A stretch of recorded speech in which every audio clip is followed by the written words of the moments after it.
Oh, snap.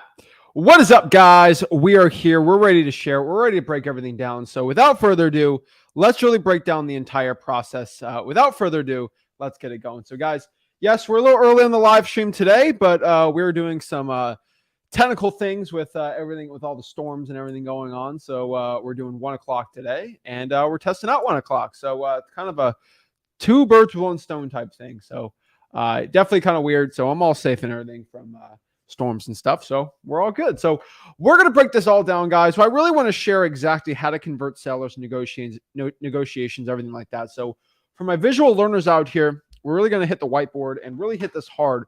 So you know everything you need to know about sales, converting sellers, and most importantly, becoming as successful as possible in your acquisitions process. Because I think so many people, they get really confused here, right? Like they think wholesaling real estate is all about being the slickest, most well-off salesperson ever. And that is not the truth at all.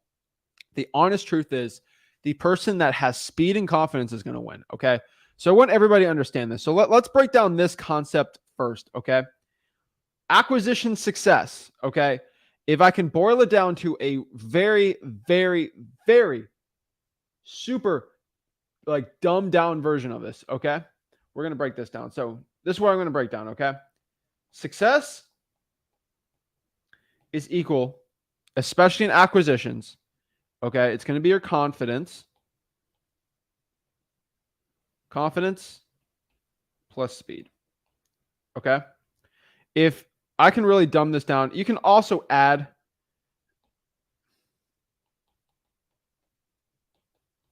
knowledge on top of that. But if you want to be successful in your acquisitions, okay, so we're going to put this closing success, okay?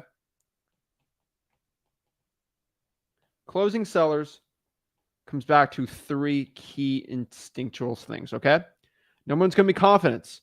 This is the thing that no wholesaling guru ever talks about. No wholesaling guru talks about this, but this is absolutely crucial, okay? You're going to need to have confidence. No guru talks about this, but when it really comes to closing a seller, you can have the best script in the world. You can have the best closing line. You can have the coolest thing. It doesn't matter. If you're not confident, you will not get this deal. Now, speed's another important part here. This is a very underrated portion. The reason why I talk about speed so much in wholesaling real estate is the person that does analysis paralysis, they don't want to give an offer. They're too scared to give an offer. They don't want to do it right now, right? That's not going to do well, okay? When you do not have speed, when you don't follow up fast, okay? When you do not go actually out here and make offers quick and fast, you don't make a ton of speed in your follow-ups, you don't do speed with everything, you're not going to do well. And next here's knowledge. And this is honestly some of the least important parts, because with confidence and speed and experience, you will gain the knowledge for it. But this is why you're here. You're getting the knowledge of how to close sellers, right? This is going to be your scripts, right? So this is going to be, it's going to be your scripts. So scripts can be very important, oh my gosh, knowing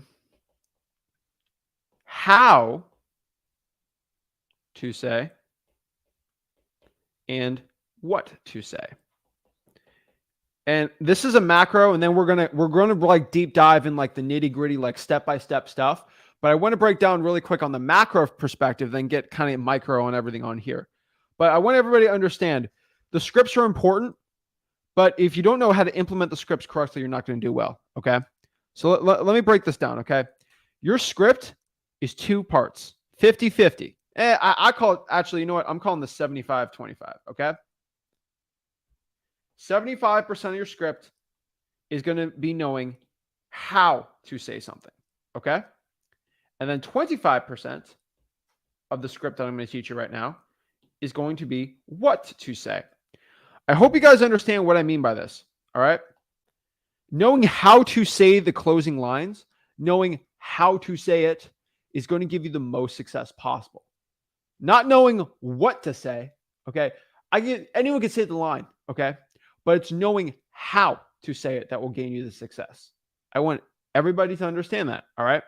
Knowing what to say is so much more important than knowing how to say it. So that being said, I want everybody to understand what the knowledge formula is and knowing exactly what that is. So let's kind of break down the step-by-steps my sales negotiation and converting leads process. So let's kind of break this down into 5 distinct categories and then break them down from there of the step-by-steps, okay? So let's kind of break down the categories, okay? I really break it down to 5 things, more or less. But so we got to understand this. So let's break this from the top. Sales and conversions. There's 3 distinct processes in wholesaling, okay? There is 3 steps. Actually, I'll call them 3 frameworks, okay? The 3 frameworks of wholesaling, okay? There is marketing. Let me make this a nice little bubble. Then there is, so marketing, that's going to be your cold calling, right? SMS, direct mail, drawing for dollars. You guys all know what the marketing, right? Marketing is going to be number 1. That's going to be the first framework of wholesaling. The point of marketing, okay? The goal of marketing is to find a yes, okay? I want to sell my property, okay? That is the whole goal. That is what we're looking for in our marketing. That is it. I want to find people that want to sell their property, okay, for cash. Hey, I want to sell my house. I'm interested in selling my house. That is what marketing is all about. I want to sell my property. So that being said, we know the 3 frameworks of wholesaling here, okay, right? Number 1 is going to be the marketing section, okay? Finding that, yes, that's what we're text blasting, direct mailing, cold calling, all this stuff. It's just to get somebody that wants to sell the property. Now, next here is what we're sort of calling, acquisitions, okay? So we can call it acquisitions, closing, whatever you really want to do it. You can call it converting. So acquisitions gets a bad rap sometimes. Call it sales. People get stressed out. So I'll call it converting sellers. Okay. Could be acquisitions, but whatever you want to call it. Converting sellers. The only point of converting sellers, okay, I want you guys to understand this is a loop. Okay. Converting sellers is all about turning a yes into a contract. Okay. That's it.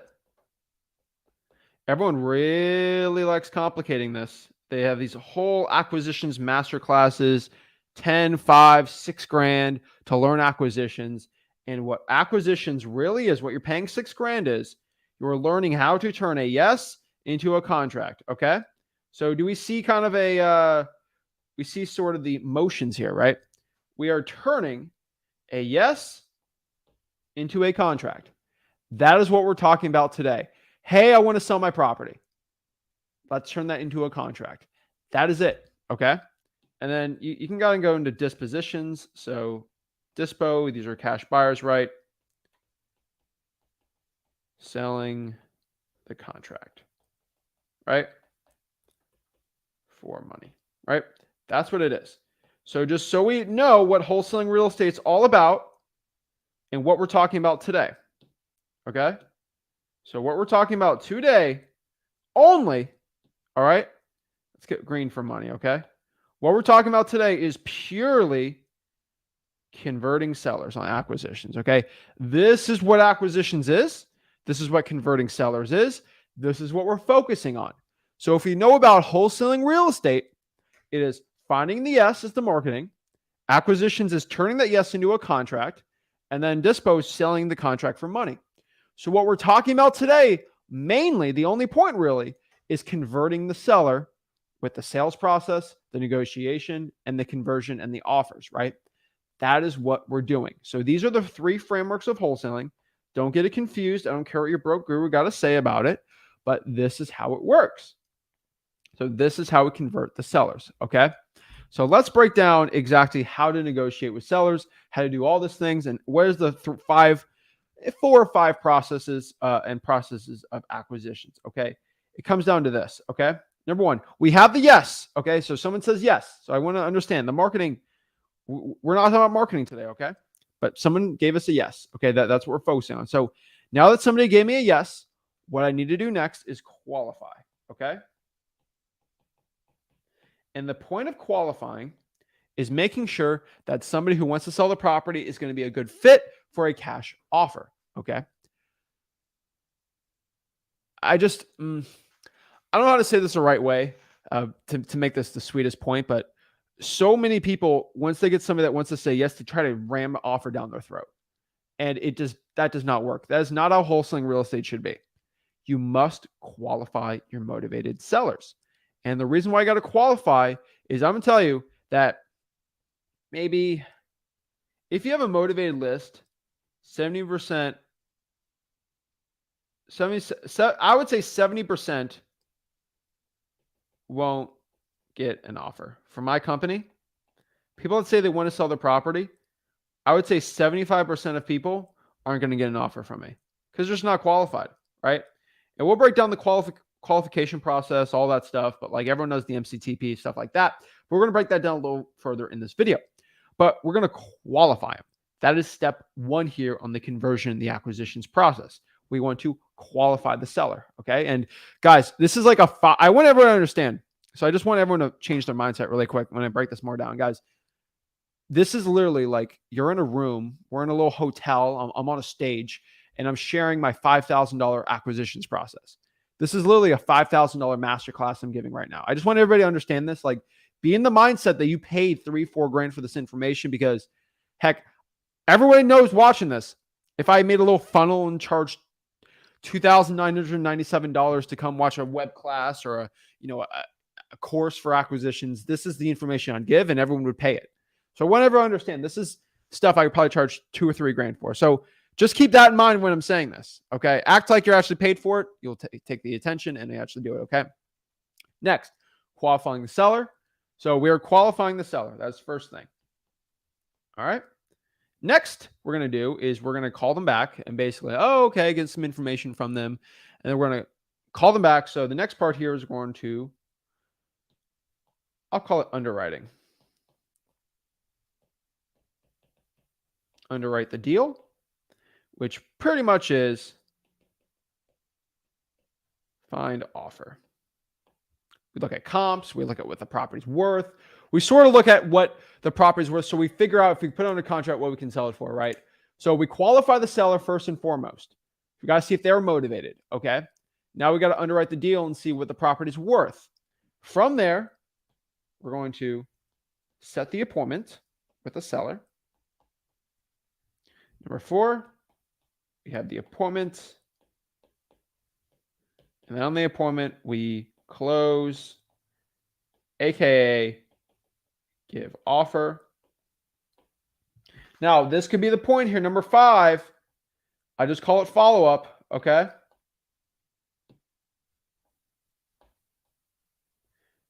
Follow up. So let's break this down really quick, okay? I want everyone to understand this process, all right? So when we're doing this, we're going to qualify the seller. We're going to see how much the property is worth. Number 3, we're going to set the appointment. I want everybody to understand this. We're going to set the appointment with the seller, or we do over the phone, right? Good time all the decision makers are there, right? Number 4 is going to be the appointment. Then we're going to close them on the appointment or over the phone for virtual wholesaling. Then we're going to give the offer. That is the point. The offer should be a lowball offer. We're going to break down all this today, okay? Number 5 is going to be the follow-up. Now, there's 2 types of follow-ups, okay? There is the pretty much the deal follow-up where we have it under contract. We're following up with the seller weekly or sometimes bi-weekly to make sure that they're okay. How's the process of moving out going? How's the process of the title? We're just trying to get there because if you don't follow up with the seller when you lock up the contract, the seller's going to get out of the deal. Not good. No bueno, right? So we're going to do deal follow-up. And the next one is, actually, I'm going to call it, we sometimes call it appointment follow-up, but I'll just call it offer follow-up.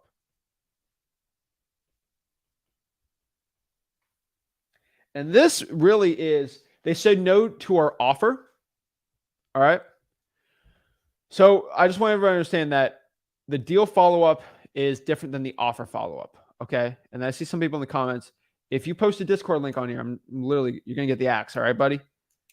There's no guru coaching Discords on here allowed. All right. So next here, I've been pitched a million times on that today. It's like the new spammers out here. but actually, all right.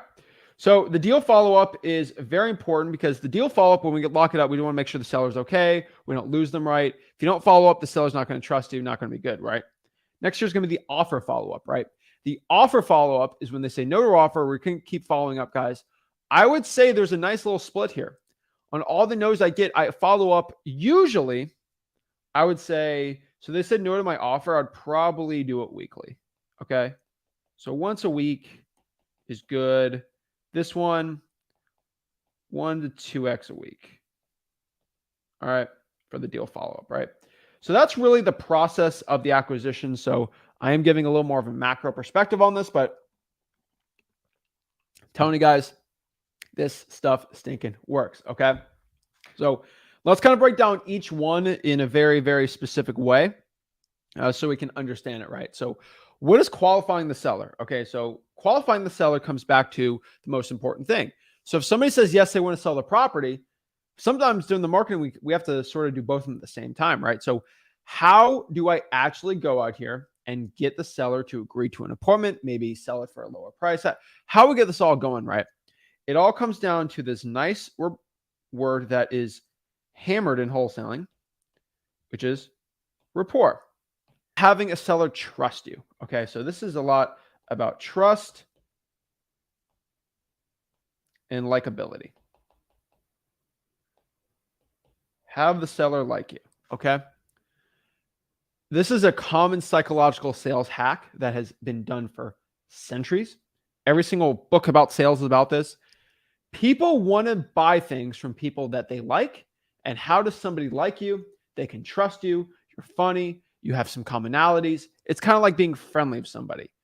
You will tend to buy things, agree to sell something for better discounts if you like and trust the person, right? So how do you get somebody to like and trust you, right? So this is just commonality, just mixing with people, but there's really two ways I can find a build rapport over the phone. And you guys see me doing my live cold calls all the time. You guys saw that on Tuesday, locking up great deals, right? It comes back to two distinct methods, okay? I found two methods to qualify a seller and build rapport at the same time. This is going to be MCTP. MCTP, the point of MCTP is they know that, first of all, it builds trust because you actually sound like you know what you're doing, right? It's build trusts. You qualify while talking to the seller. Number one, shows you're serious. This is why everybody in wholesaling real estate should do the MCTP method. I tell everybody, okay? So I think you guys should understand that in wholesaling real estate, you're going to build trust, qualify your sellers, and show you're serious. Now, still during the conversation or during the appointment, I would implement the Ford method too. And this is one I talk about a lot, but Ford method is going to be FORD. Okay. When you talk to somebody, maybe on the appointment or maybe during the phone or whether the appointment, this is how also you build rapport. You talk about F is for family. Okay. Occupation. Recreation.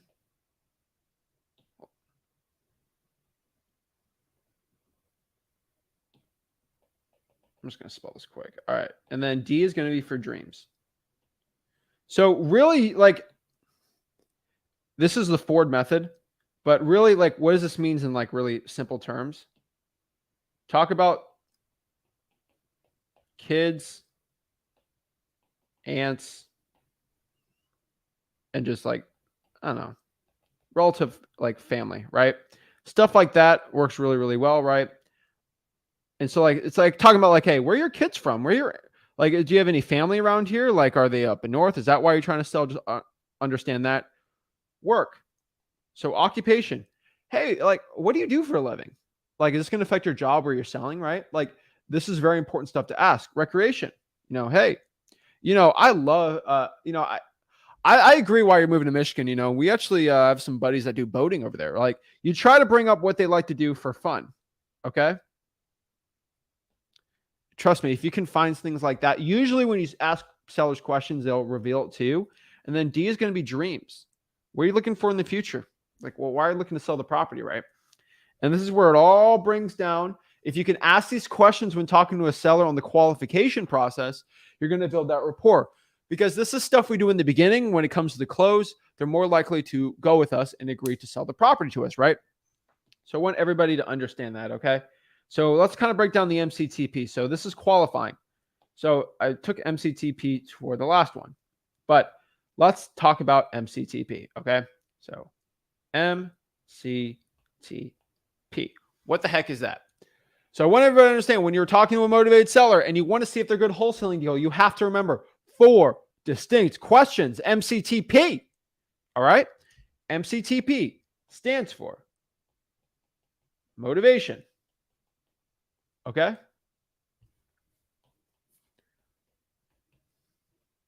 Condition. Okay? Motivation, condition, time frame, and then price. All right? So I want everybody to understand this, okay? Motivation. We have to ask the seller. This is the most important one. This is the key thing. If I'm talking to somebody that wants to sell their property and they don't have any motivation for selling the property, they don't have a reason for wanting to sell the house, I will not give them an offer. Guys, so many wholesalers refuse to qualify a seller and they just give offers to people that don't want them, guys. This is literally 2 reasons. First of all, I don't want to waste my time. I'm just going to give offers that won't even go through. What is the point of that? All right. Like, there's just 0 points. I literally find no point on doing it because you're just wasting your own time, which is going to make you less money. Number 2, you're just going to get more disgruntled, right? If you're giving offers and you know they're never going to get taken, your morale is going to go down and your wholesaling skills are going to go down. Like, what's the point of that, right? Like, who does something knowing they're going to fail at it? Like, that's not good, right? And it's sort of like this, okay? Time's going to be one of your most valuable assets. If you don't want to respect your time, you're not going to do well in this business. So I want everyone to understand this. If I am a Reese's peanut butter cup salesman, okay, say I make $1 million a year selling Reese's peanut butter cups. I love Reese's. They're amazing. Put them in the freezer, eat them. Ooh, good stuff, right? Rick loves peanut butter, by the way. So if I am breaking this down, so if I sell Reese's peanut butter cups, would I cold call a list? Would I actually try to give an offer?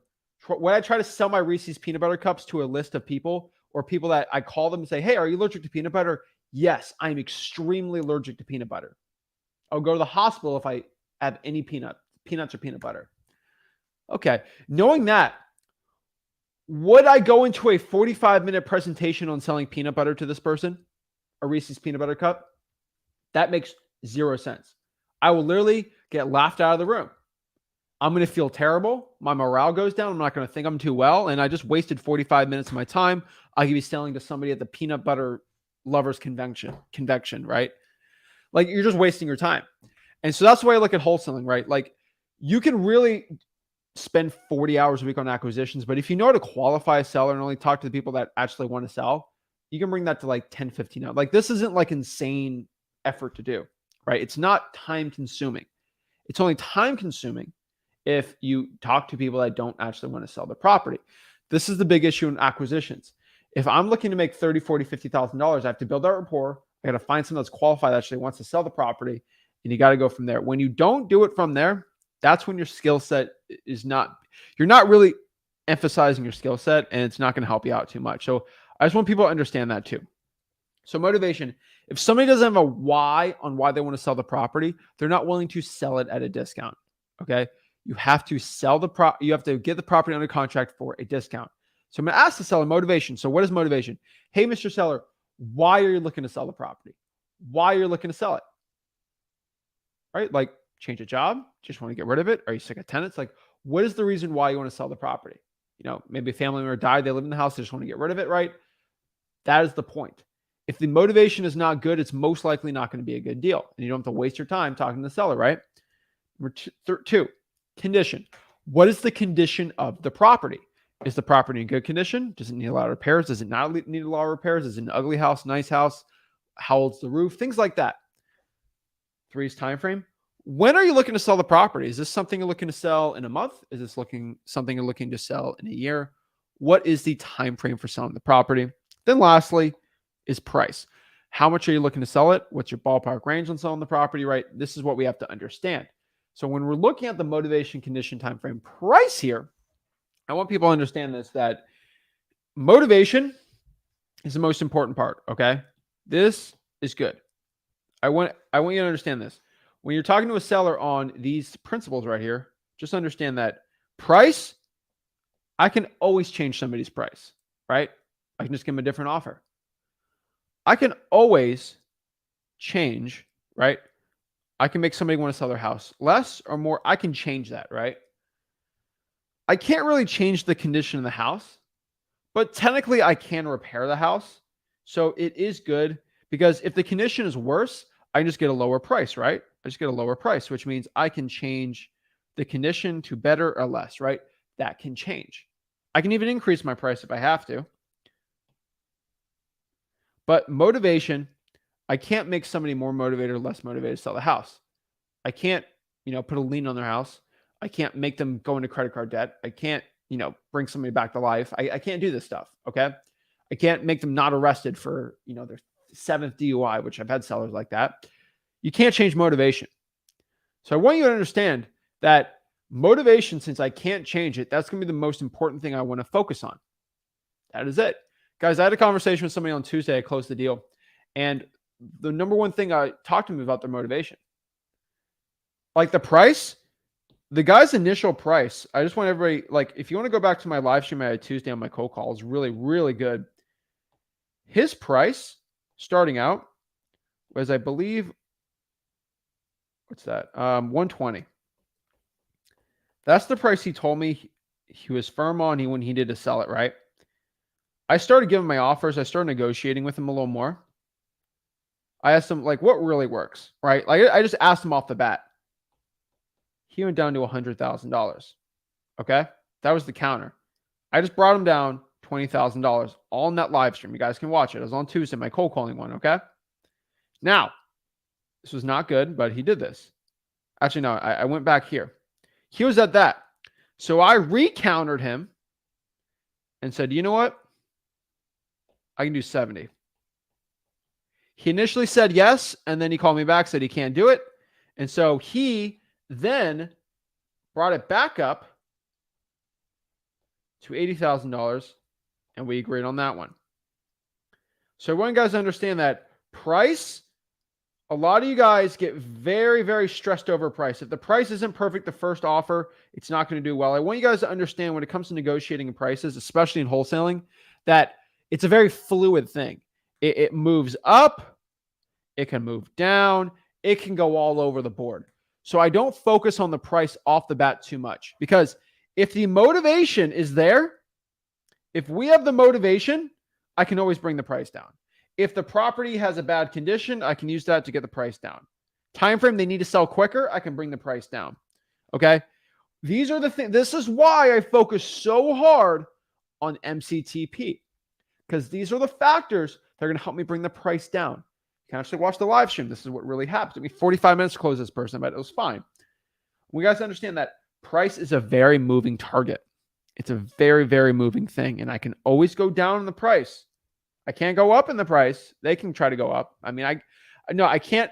Once I give the initial offer, the 70K, I can't go below that because I'll just offer that, right?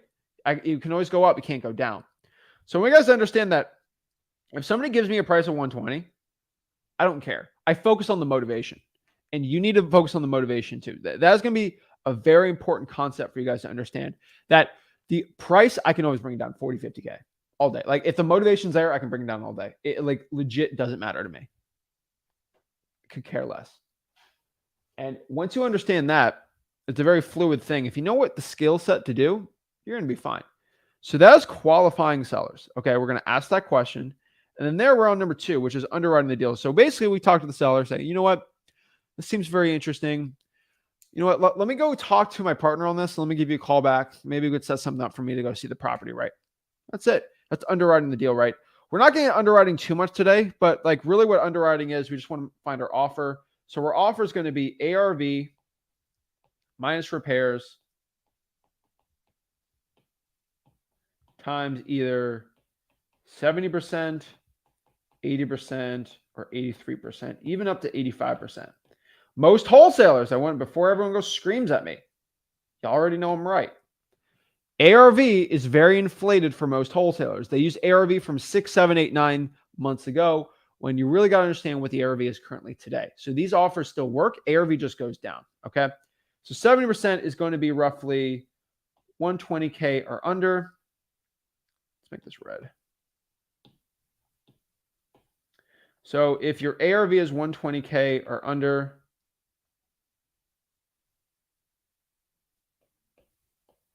then you do 70%. Now, roughly, like this is very changing, right?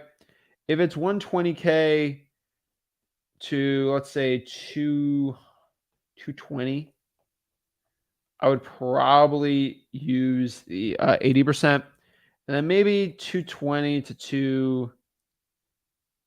I'm just trying to think of like some deals I've been doing. Let's call it 300. Let's push it.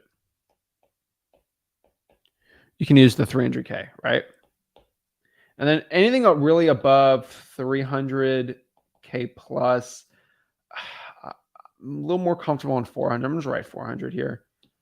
The 3 to 400K is the weirdest one.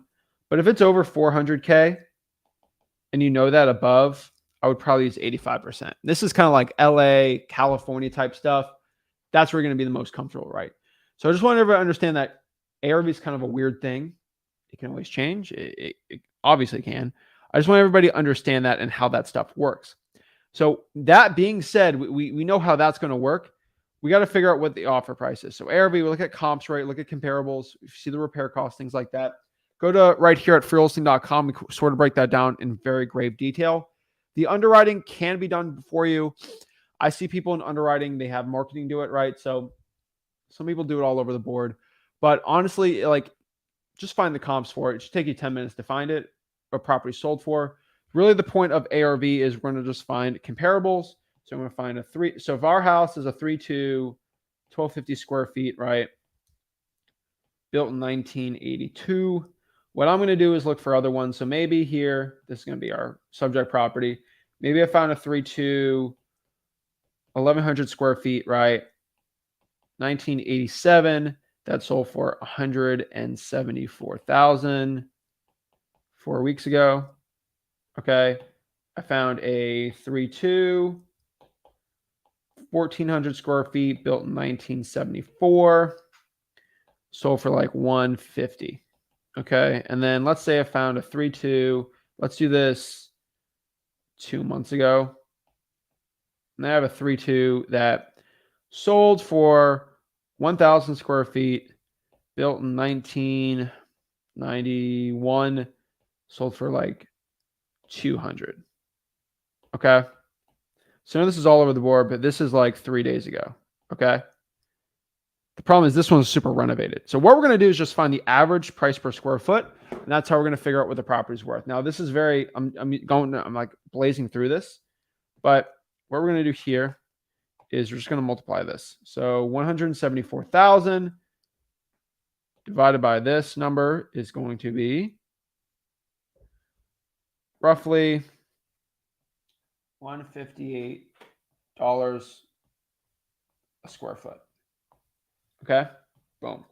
Number 2, 150 divided by 1,400 is going to be $107 a square foot. And then the last one is that's going to be 200 square foot. Kind of all over the board, but they were pretty close. This is 0.1 miles, 0.2, 0.15. Okay. Actually, let's call the same street.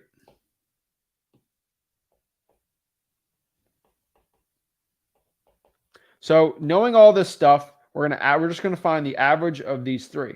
So 200 plus 107 plus 158 divided by 3 is going to be, on average, 155 a square foot. Multiply that, use an X instead. 1,250 square feet is going to give us the grand total of 190 193,750. That is going to be our ARV. So this is really rough. These are really quick numbers I do, but honestly, this is honestly all it should take you. I just stretching here. I honestly think so many wholesalers complicate this. So if you find out where the repairs are, let's say the repairs are going to be $25K, right? These are a repair cost calculator in freewholesaling.com. Just call it 20. I'll make it easier for my math. 173,750. Look at our handy dandy chart. We're going to use 80% on that. So we're going to multiply that by 80% of is going to give us 139. All right. So this means, okay, this means everybody that our MAO, we just calculated this, our MAO, our max allowable offer is going to be $139,000, which means the most, okay, I'm going to offer the seller is $139,000. Anything below it, anything below this is going to be profit. So if I lock it up, most likely with the numbers I'm seeing here, if the offer is 130, I'm going to make about 3K, 9K in profit. So now we know that. We can kind of get into the next part here. So we look at the next part. Qualifying, check. Check. Underwriting, check. Send the appointment. So really, I'm just breeze through this really quick. Hey, what time's good for me to go buy the property and look at it, right?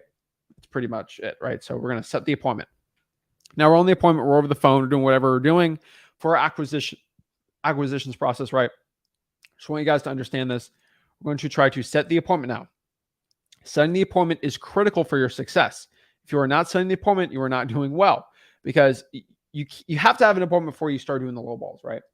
And the low balls are very, very important because you got to understand how to build that confidence with the seller.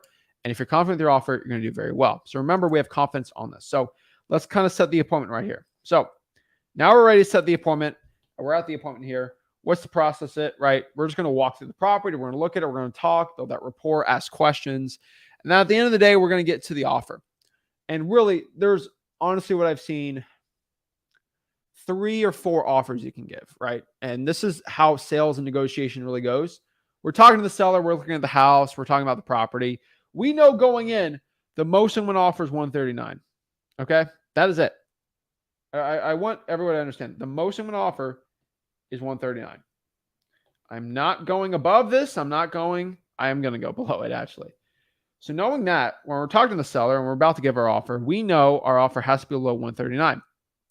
So the way I really like looking at this is if you had a $100 bill and you're looking to buy somebody's $100 bill off eBay, or let's say you go in person and see it. I know if I offer the person $90 for his $100 bill and he counters back at me at 94, I know if I take that offer, I'm going to make $6 in profit. That's the way wholesaling real estate works. All right. We are literally buying dollar bills, which are houses. And let's just say these dollar bills are worth a little more. This dollar bill that we're going to look at is worth 100. It's 100. And the way I look at it, it's $139,000 dollar bill. Okay. So knowing that we have a $139,000 bill. Okay. Literally, this is how my little crazy brain works. Call it Zach Bucks. It is going to be for $139,000. You got the like seal there. You got the Flip with Rick logo on it. And it is good for $139,000. This is literally my $139,000 bill. I want everybody to conceptualize this is how you're looking at your acquisitions. You are trying to buy this $139,000 bill. So I hope you guys know that this is, don't stress over this. So if somebody, I want everybody to understand this. So I have a $139,000 bill. I will sell this as a collector's item.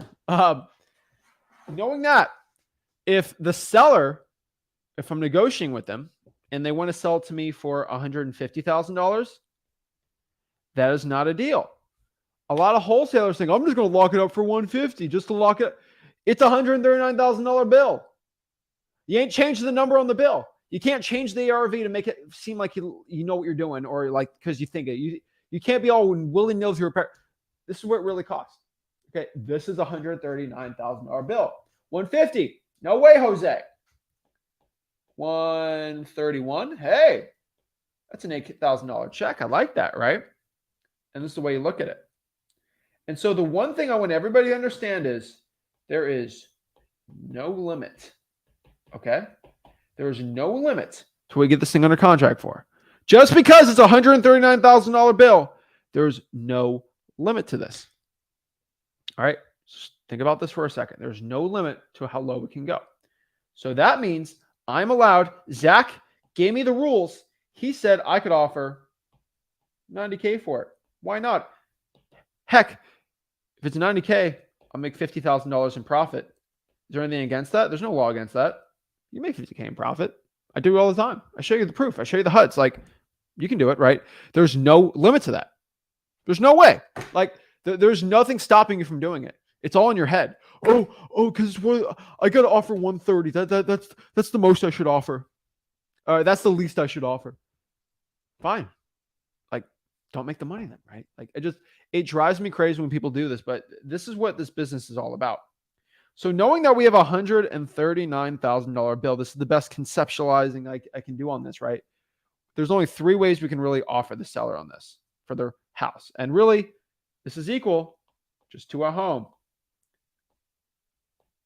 Nice little house, right? It's a house. That is what it is, okay? So let's break down the 4 offers. So I'm talking to the seller. I'm ready to give my offer. There's honestly 4, okay? There's 4 offers we can give on here, all right? So let's break down the offer.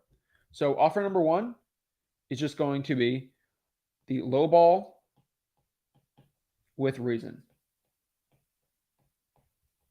And like I've said before, how you give the offer it's 75% of it. Not what you say on the offer, but how you say it. So, for example, a lowballed reason is me lowballing somebody, but I'm giving a reason why I'm doing it. You have to bring logic into the offer. Hey, Mr. Seller, because it needs a new roof, because it needs some updating, just because I have to redo the kitchen on this, and because there is some risk with a tenant in there, I'm talking to my partner here. I'm just trying to think here, and I'm going to have to be 100,000 on this. Do you see how I said that with confidence? Did you see how I said this with a reason? Because of the repairs it needed? Because here's the interesting part. If I did not give a reason, if I gave no reason, seller would have said no. No, you're just trying to lowball me. But if you give a reason, oh, okay, he's at this price because of this. I can conceptualize why he's at that offer. If you do not give a reason, they're just going to get, no, I can't do that. If you go with confidence, no, this is what we're doing. Okay? Like if you've ever taught little kids, and I bet there's some awesome teachers in here, shout out to our teachers that have taught little kids. Little kids are very interesting because their minds aren't corrupted with crazy adult society, right? They're very, I don't know how to say, like, they're like sponges, right? And they're sort of just like how regular people are, but they're just a lot younger, right? And the thing about kids are they're absolutely insane. Like, have you ever dealt with a group of first graders? They're absolutely wild off the wall, right? And they're little kids. There's nothing wrong with that, right? But the thing what I found with kids is, and not aggressively, but kids and groups of people respect authority and they respect confidence. So if I go in there, a group of, first graders, and I say, guys, it is nap time. We're going to nap right now. And they hear that and they hear you sing with authority, they're more likely going to go to nap time.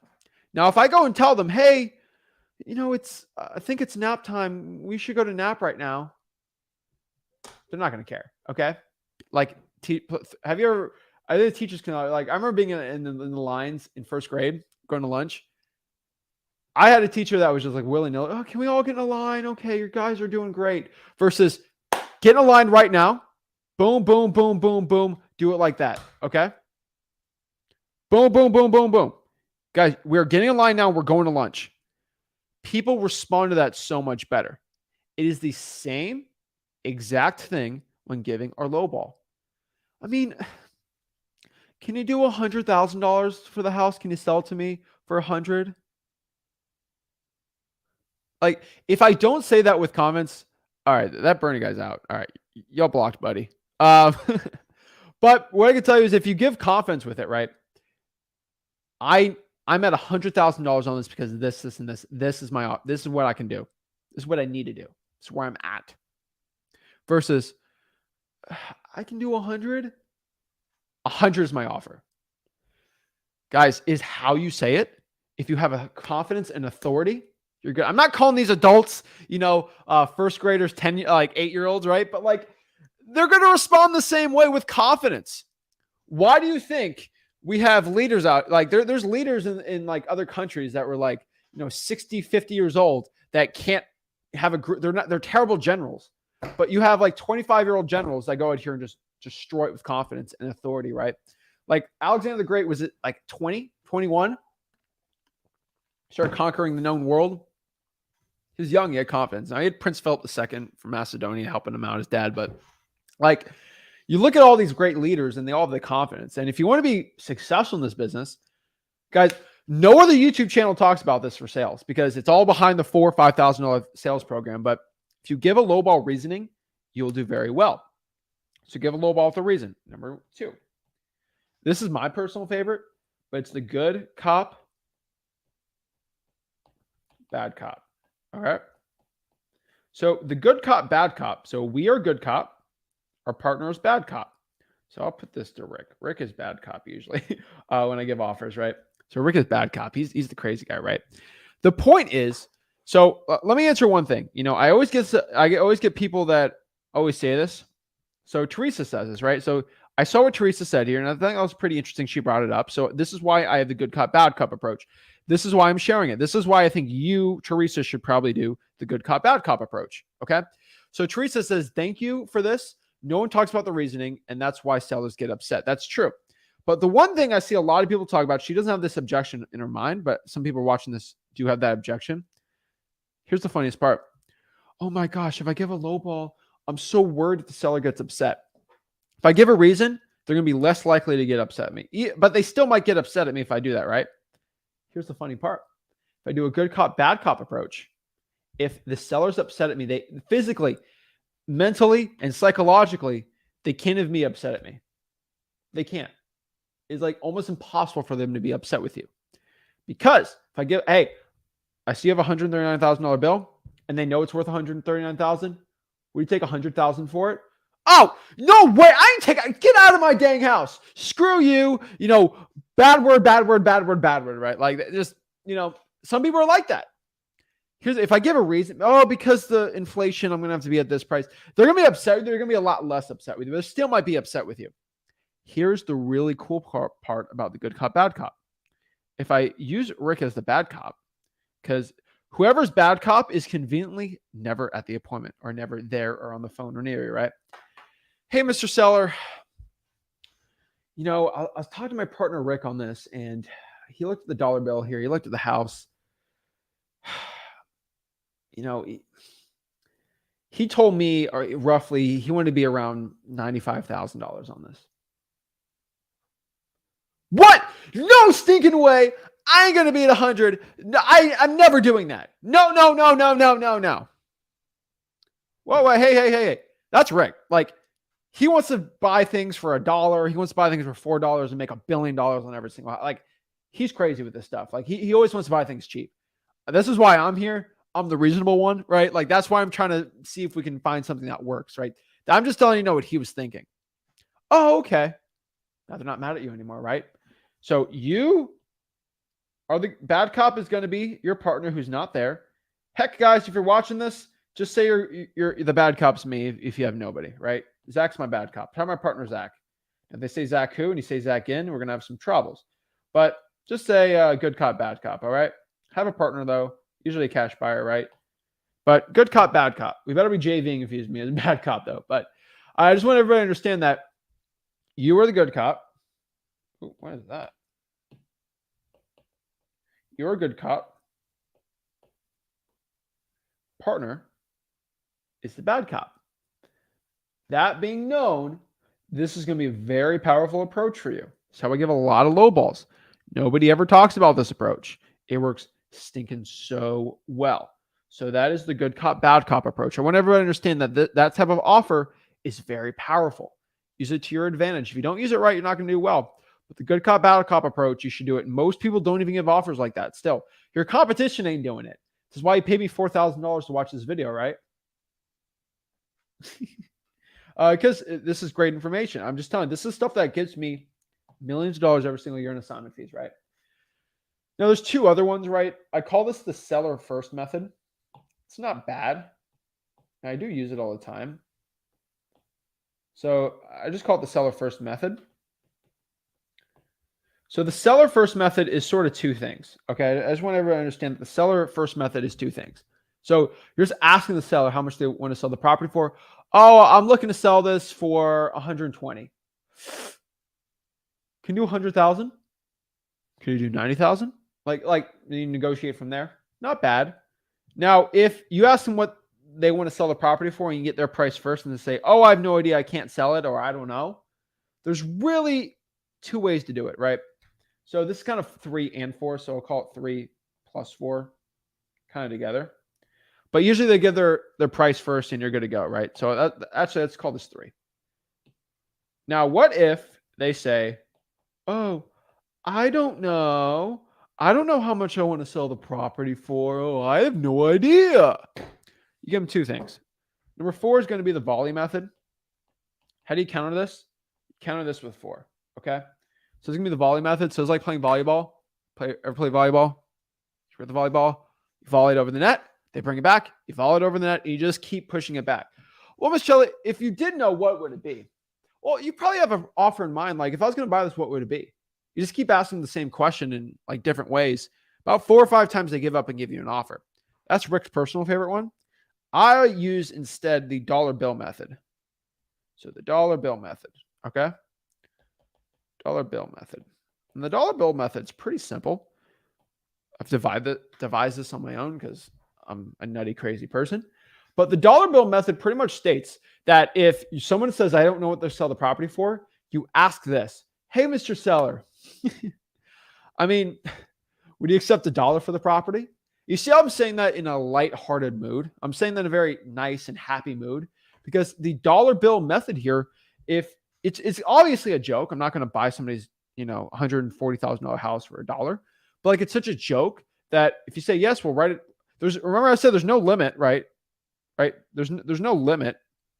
So I could buy this thing for $1, right? Why not? I can't sell it for $1. Would you take $2 for it? No. You take $3 for it? No. I mean, would you take 1,000 for it? Like, what's the price? Obviously, if you're not taking 1,000 for it, I know that's a joke, but obviously, if you're not taking 1,000 for it, you obviously have a price in mind. Oh, I don't know. Well, let's write up an agreement for $1,000 then. No, it has to be 60,000. Oh, so you did have a price in mind. I want you guys to understand this. This is going to break your heart.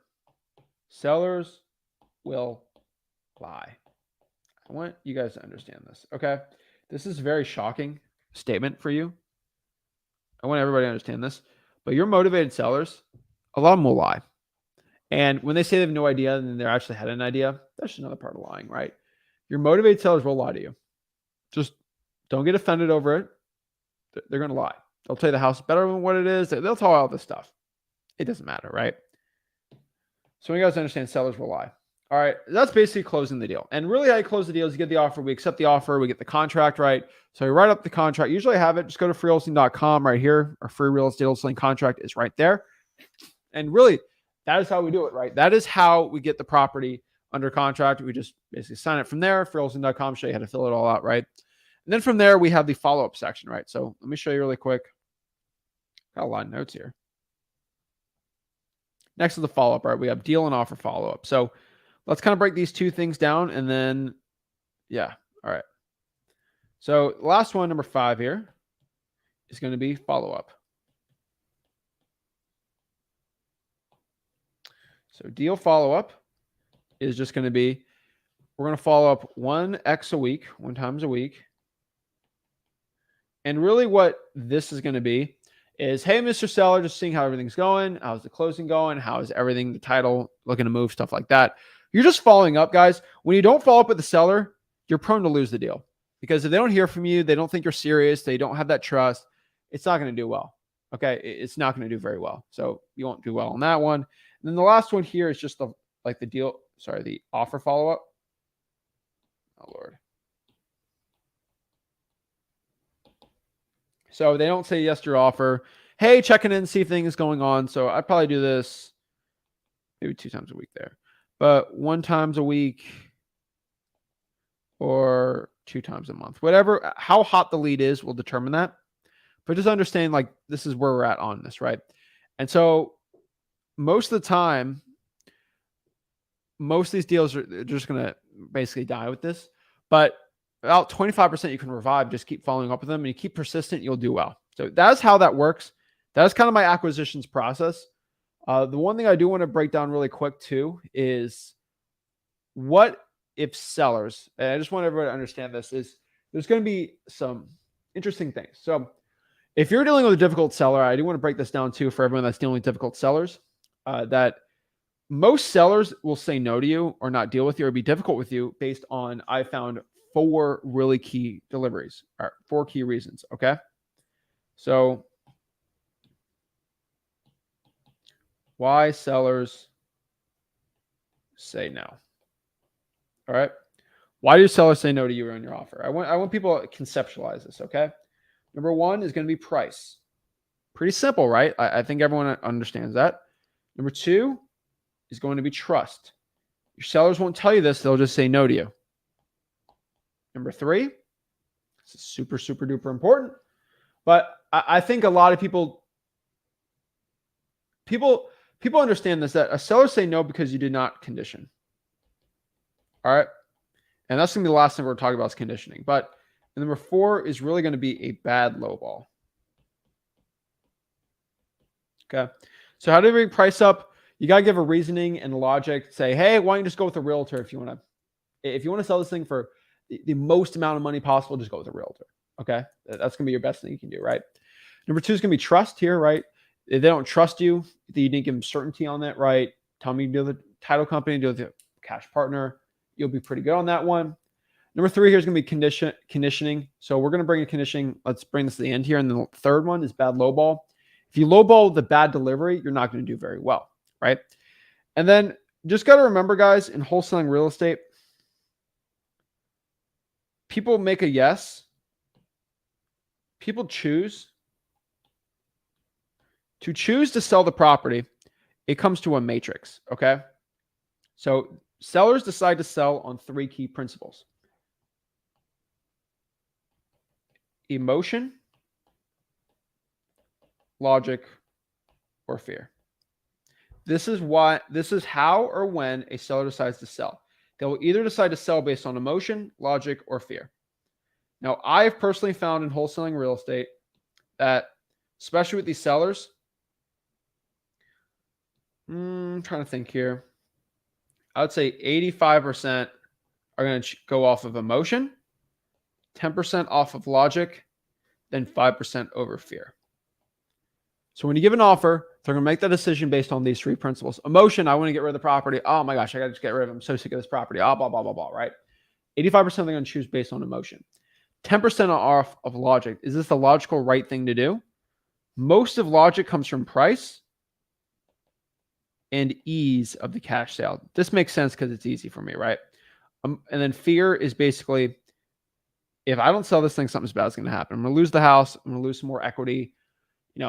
I might not. So here's the thing. These are pretty simple, right? Like, these are pretty no-brainers. You don't really even have to understand these emotion and logic. That's just basically standard wholesaling. Like, you don't really need to know that. The reason why I told you this is because of the most importantly, is the fear section. And sometimes if the seller is not deciding to sell the property based on logic or emotion, you're going to have to strike fear into them. And I'm not telling you to do some crazy sales tactics, but you got to add some fear. So they don't want to emotionally make a decision, fine. Logic, fine. But you're going to have to implement fear. How do you implement fear? Mr. Seller, I have to make a decision. Let me tell you this. This offer is good. Oh, can I call you back? I really got to think about this. You know what? I'm going to give about 10 a.m. tomorrow. All right? 10 a.m. tomorrow, I'm going to need a decision. If you don't give me a decision, my price is going to go down by $20,000 when you call me back in a month ready to sell it. Okay?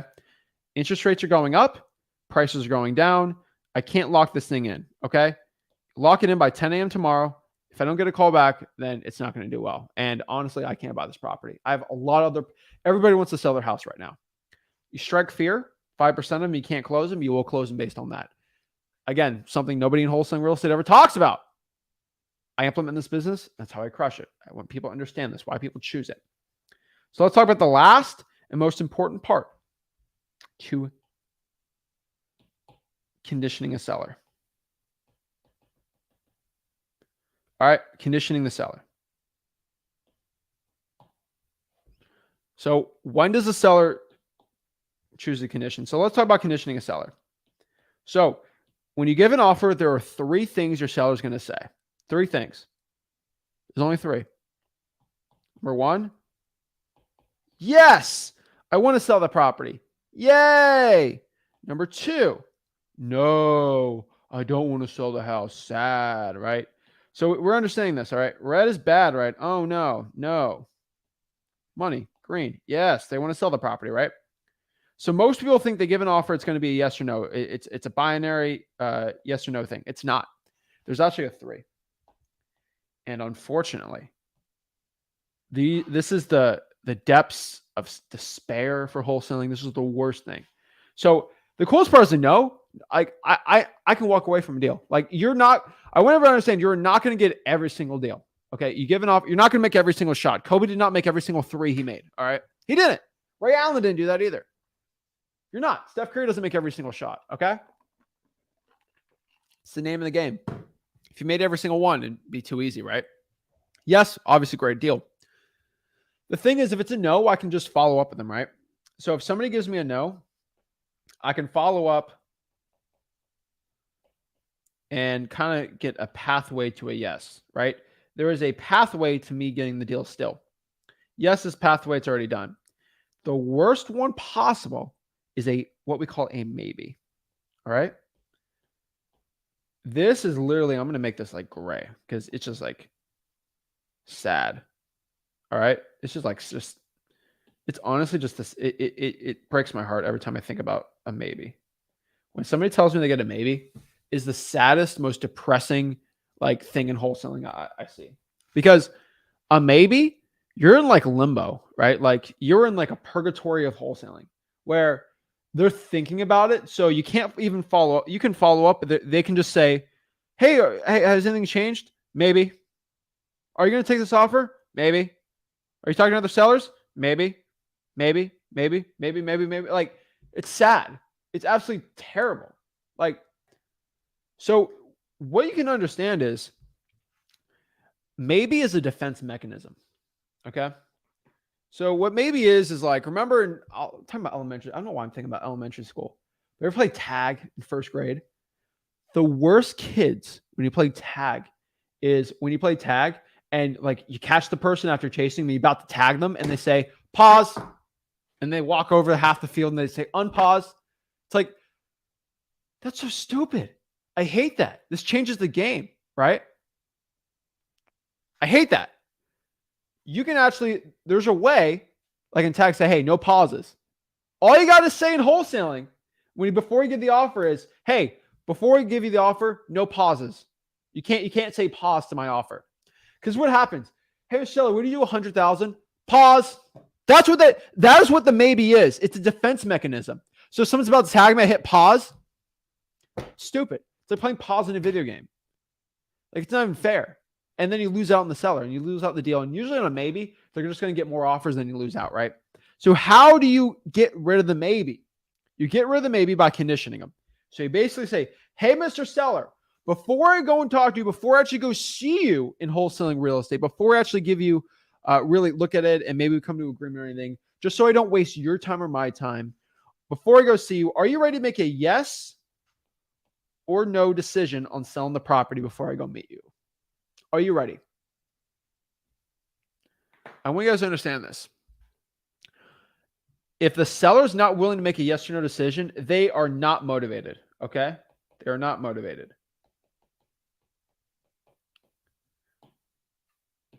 And that's very key here. Also, because I'll tell you this, not motivated. I want you guys to understand this. Every single time somebody cries to me that they gave an offer, it was a great deal, and they lost out on the deal because somebody gave them a maybe, I literally don't feel sad for them because you could have not dealt with it. Like, you could have changed it up. You didn't have to deal with this terrible stuff, okay? You got the maybe because you did not follow what I said, okay? You did not go to freewholesaling.com, okay? You didn't deal with this. All you got to do is just say, hey, before we play the game of tag, there's no pauses. This is what it is, okay? Before I give you an offer, so you don't waste my time or my time. I know your time is valuable. Are you ready to make a yes or no? And they're going to say, if they are, let's say this seller was going to say maybe to me, but now I say them yes or no. Guess what? When I give the offer and I say, hey, would you take 100,000? Maybe. And then they're all smug, like, ha, got you. Hey, Mr. Seller, remember before I went to the house and you said you were ready to make a yes or no decision? I know you're a man of your word, and I'm a man of my word too. I was just hoping that you can be a person of your word and agree with me. You did say yes or no decision, right? Yeah, I did, didn't I? Yeah, so can you do 100 or not? Shoot, right? And people's ego gets into it, right? And this is how you use ego to your advantage in acquisitions negotiating. No, I am a man of my word. I am a good person. Yes, I will take that. Or no, right? Because I'll tell you, a lot of people in the chat can tell you this. When you get a maybe, it is the worst. And you can't get that deal back. If you avoid that, you'll do well. So guys, I just want everybody to understand that is what wholesaling is. You can easily, in wholesaling real estate, walk away from a deal. No ifs, ands, or buts on it. But guys, that's what it is. So we have a lot of notes on here. I wonder if I can make this a PDF for people. Let me know if you guys want a PDF on this. What is this? Oh yeah, this is it. I'm writing a lot of notes on here. Let me know, guys, if you want a PDF on the notes for today, and I can definitely send some to you guys. So yeah, let me know if you guys want the PDF where I just kind of erase all this stuff. But what I can do, guys, if I could send this PDF in the Facebook group if you guys want it, so you can download it and look at it from today's live. But what I can tell you guys is closing sellers comes back to these things, right? Confidence, speed, knowledge. And if you guys want yeah, I'll just make a PDF for you guys. So everybody wants a PDF. So, all right, we'll do a PDF on it. I'm going to actually write this down so I don't forget because I'm a dummy. Hold on. Send PDF to Flip with Rick fam. Look out for the PDF. I'm probably going to put it in Wholesaling Houses for Real just because it's easier for me. So let me just highlight this so I don't forget it because I'm a dummy. All right, send PDF. I'm going to make this multicolored because I'm always going to forget this. So the PDF will be in Wholesaling Houses for Real, the Facebook group. See, if I do this, I don't forget because it's color coordinated because I have a weird mind. All right. So, cool. Cool beans. So, guys, I'm telling everybody, so go to Wholesaling Houses for Real. So, I'll tell everybody. So, to get the notes, just go to Wholesaling Houses for Real Facebook group. All right. That's it. Wholesaling Houses for Real Facebook group. That's where it's at. Just search Wholesaling Houses for Real. So just search. Literally, all you got to do is go to Wholesaling Houses for Real. Now, if you're in freewholesaling.com, So it's already in the link on the top right there. But I want everybody to understand this. Okay. Everything I talked about today, this is actually all stuff that is in freewholesaling.com. Okay. So we're checking the time really quick and we're seeing this. So looking good. So I want everything I just said today is in freewholesaling.com.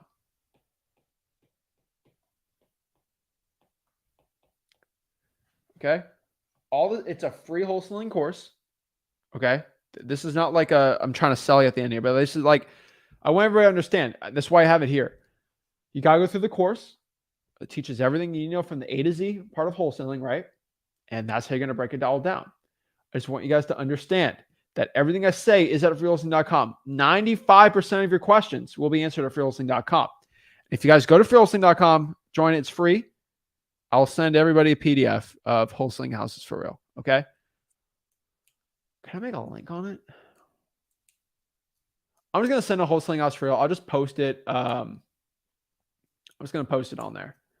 And yeah. And I see some people complain that they got blocked from the group. If you got blocked from the group, you probably try to promote a course. So y'all don't get the PDF. But maybe someone's nice enough, they'll send you the PDF. But freewholesaling.com, everyone get the notes there and just join the Facebook group. Always get the Zach. I don't want to join. I don't want to have a Facebook. Guys, if you want to network, if you want to get more cash buyers, y'all gonna make a Facebook account. Okay. Right. Like I tell you, I have my face out here on social media in effect in my life. Right. Like, that it's fine. The government already has a file on you. So what are you going to do? So I want everybody to understand that is what it is. And yeah, that is my sales negotiating process. I know that took longer than expected. But I really, I was sitting last night, howling winds, power went out. And then, power went back on like a minute later. Right. But I want you guys to understand that, like, I was thinking about it, like, all right, let's write down the best kind of content I can. And so I worked on that. It was really cool. But yeah, guys, I'm good. I'm good for the hurricane. I was good with everything that came by. So I want everybody to understand that. I'm good to go. I'm all safe. Rick's good. My whole family's great. We're all good. Right. Guys, if it ain't a category 3, I don't really care. I can care less, right? I see people freaking out on category 1 hits them. I'm like, that ain't nothing to me. I'm a Florida man. Okay. I'm used to this. So that being said, guys, we're all good. So what I did today is I did a 1 p.m. live stream. Hey, I think it's kind of interesting, right? So we're going to try a 1 p.m. live stream tomorrow with Rick tomorrow too, just so everybody knows. We're testing out a 1 p.m. time. We found the time works a lot better for my work schedule and just for my other stuff. So works pretty well. And yeah, so we're going to try some I try 1 p.m. right? So like I'm going to try 1 p.m. Today, tomorrow, maybe even next week. But 5 p.m. is still going to be our cold calling time because I think 5 p.m. Is still best for cold calling. 1 p.m. is probably the best for cold calling. So for the schedule next week, we're going to try 1 p.m. next week. Just going to see if that's easier for our schedule. And then we're also going to see if that helps because we did 1 p.m. and our views went up like crazy. So we're like, maybe I do 1 p.m. The point is that I'm not crazy about the views, but if I can if I can reach more wholesalers during the lives, so I mean views, I had more people hop on watching live at 1 p.m. than I do at 5. So look at the numbers right now, still the same. We're hitting more people watching us live than we did at 5. So we might do 1. So we'll see what it is. We'll see how it is. So we're going to test things out and just see it because I want to reach the most live people possible on the channel. So that is the point. So that's it. So without further ado, let's kind of do some Q&A. Let's see some questions we have and go from there, guys. Remember, guys, if you have any questions for me and you actually want to do a one-on-one call with me, everyone's like, how do they get on the one-on-one calls? All you got to do is join the Facebook group. Remember, guys, I told you about the Facebook group, Wholesaling Houses for Real. I'll break it down right here. Wholesaling Houses for Real. This is my Facebook group. So here it is. So let me put in the post. Let me put in the comments for everybody. Wholesaling House for Real is my Facebook group.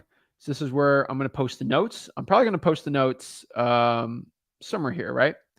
So we got a lot of really cool questions and comments and stuff like that. So we have 76,000 members, which is going to be really fun and cool. So I want to give a shout out. Where is it? So we have a lot of people doing the Drawing for Dollars challenge. We have also in the group too. We have a lot of accountability stuff. So I told everybody, be accountable. So shout out to Brian. I want to give Brian a shout out. Ugly House Drawing for Dollars. Goal is 100 leads for the week, but I'm already at 200. I got 41 today in an hour. No app. Just got my title company lined up and got 23 more cash buyers. Markets in Tampa. Guys, look at this deal. Look at this property right here. These deals are just sitting there. This is in Tampa. Like, holy moly. That's a really nice deal. And just telling you guys, because I did the challenge, somebody decided to drive for dollars on this lead, right? Boom, boom, boom. I love it. That's a great property right there. We got some more people, right? That's cool too. Let's do it from this. Hold on. We had a lot more people post it, so let's go by new posts. Let's see what we got. We just got. It's weird watching people look at me, so that freaks me out. So shout out to Cole. Look at Cole. He had his sticky note there. He had the property right there. I like it. He put the sticky note on there. So perfect. Let's see what the sticky note says. Sticky note said, "Hey, I'm Cole. I have a question about your property. Call or text." Beautiful. I'm telling you guys right now, that's all you got to put in the sticky note and you'll get these deals, right? Like, guys, crushing it. I love people posting their progress on it.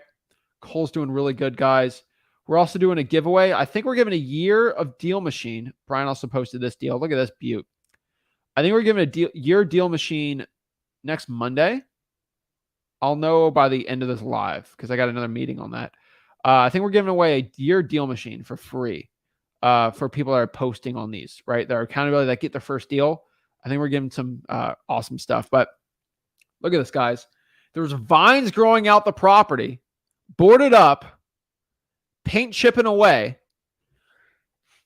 Look at the roof there. Look at that roof damage. You know, that's a lot of damage. As the Flex Seal guy would say, that's a lot of damage. Look at that deal. Oh, beautiful. Mwah. Chef's kiss on that, right? Like, oh, those are the deals that make you all the money, okay? I'll slap a sticky note on that thing as fast as I can. It looks vacant to me. Somebody, I can see it. This is Florida. So I can see someone I could tell here that somebody is cutting the grass. So someone is looking at it, right? So this looks like a really good deal here. So that's looking really great. Jeez. So guys, you can't DM it. You got to make accountability because it pushes people to keep looking at these deals. All right.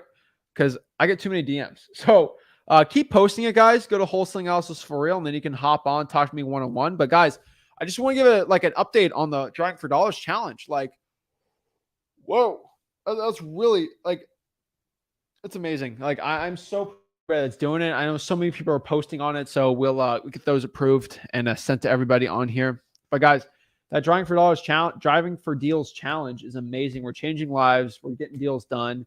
And yeah, I think we're going to stream it on the Zach Ginn channel next week. So if you want to get the giveaway on there, just be on the Zach Ginn channel next Monday at 2 p.m. I think 2 p.m. And then Monday we have I have really good podcast for Flip at the Break I want to give out because there's just such valuable information. So I forgot to mention on here. So if you want to hop on the one-on-one, I was getting sidetracked. I was so proud of everybody trying for deals. So just click here on the featured tab. You click the shared link and you just join it here. This is the StreamYard link, or you watch it on YouTube. Make sure everybody watching this, see the YouTube, subscribe. Hit that subscribe button. I hope everybody's hitting that subscribe button. Okay? You see the YouTube link right here? Hit that subscribe button, y'all, and like this video. So if you're watching from the Facebook group, everybody watching from the Facebook group, y'all better be subbing to the channel. Everyone on Facebook better be subbing to the channel. So yeah. So let's get this going. So you click on that, you get to hop on, talk to me one-on-one, and then I make you a better wholesaler. That's the goal. So like Jose here. Jose. Hey, how's it going? What's up, man? I have a question, comment. You mentioned previously that you are into like your own case studies, right? Yeah.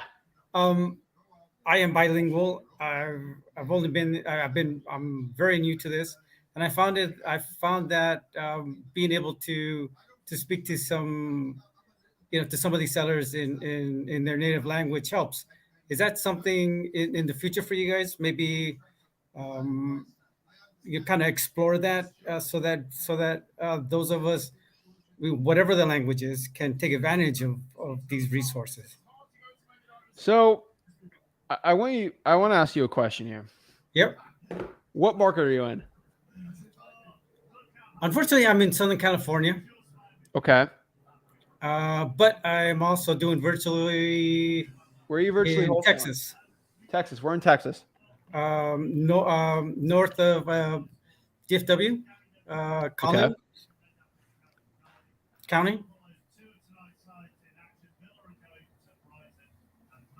Let me do this. Let's just do the language. It looks like in Dallas, 36%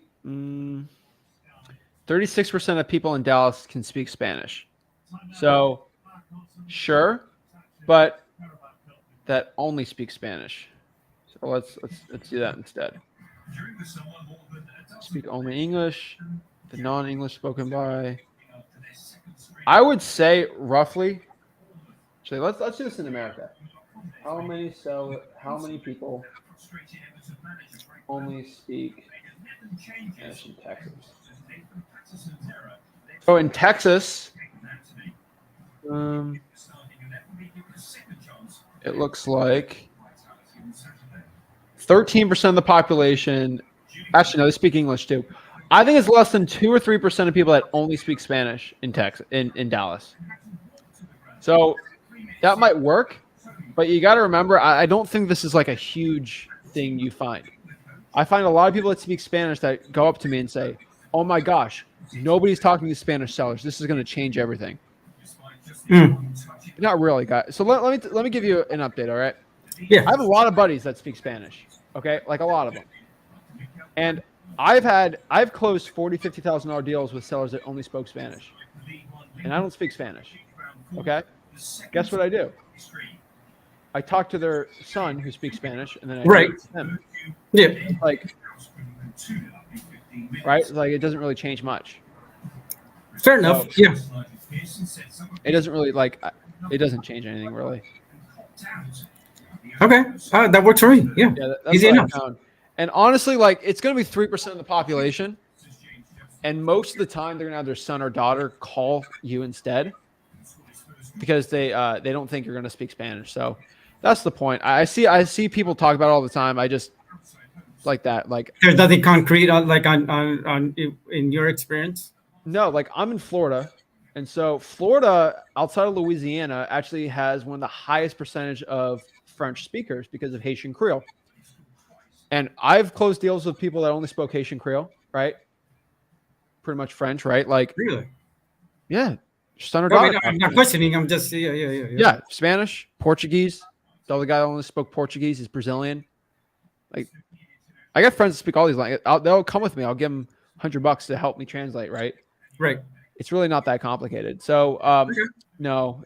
I've had done deals with it. Did I not close a deal because of a language barrier? Never. Okay. Understood. Heck, never. Easy enough. Yeah, so that's pretty much it. All right, thanks. Yeah, any other questions?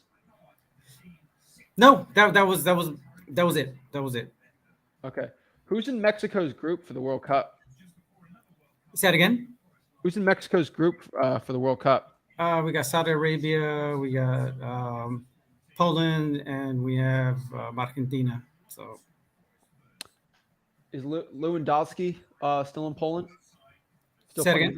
Yeah, Louis. Yeah, he's tough. He's about it. That's it. Yeah, not a big deal. If you can beat him, Mexico they can get through if they can beat him. Poland's not that. Argentina's tough. I'm hoping for first place. I really am. I think so. Yeah. Oh, that's cool, man. If they play the right cards, yeah. I think. Awesome, man. Place. Yeah, I came back from Mexico. I mentioned that I saw you wearing a PSG attire. I don't know about that. Not yet. I like PSG. When I went to Mexico for fishing, everyone loved Club America. I'm definitely saying that wrong, but In, they're in your neck of the woods, yes, yeah. In your neck of obsessed the with woods, that. yeah. Obsessed with that. That's true. It's kind of funny, but Yeah. awesome, man. All right. Let me know if you have any questions. Always here to help. Right on. Thank you. All right, have a good one. Yeah, I like PSG. That's my professional team, but I mean, whatever. I was being PSG before Messi came, before Neymar came. Okay, I was like, Canavi was the striker. All right, like that was my man. All right, very sad times for all these guys came up. Andrew, Snap. Hey, Zach, what's going on? I'm blessed, man. What's up? I'm nothing much. First of all, I just want to thank you. I was on Zillow 2 days ago, and this guy wanted 225 or 225 grand, and I learned from your videos, and I got him down 40 grand. Oh no, 45 grand, all the way down to 180. All right. Yeah. And my first question is, just so that way I don't annoy you on the Facebook group, are we allowed to post our deals that we get under contract on there, or is that a no-go? Well, I have a question for you. Uh, What kind of Facebook group do I have? It's the Wholesaling Houses for Real. That's the one I'm in. So there's only wholesalers really in that group, right? Yeah, that makes sense. So if You're I right. post my deal with a bunch of wholesalers, first of all, you're going to attract wholesalers to steal your deal. There's 76,000 people in there, so there's going to be some crooks in there. Mm-hmm.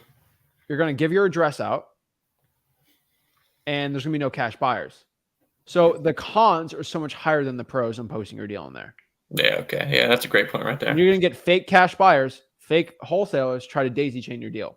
Mm-hmm. So you can.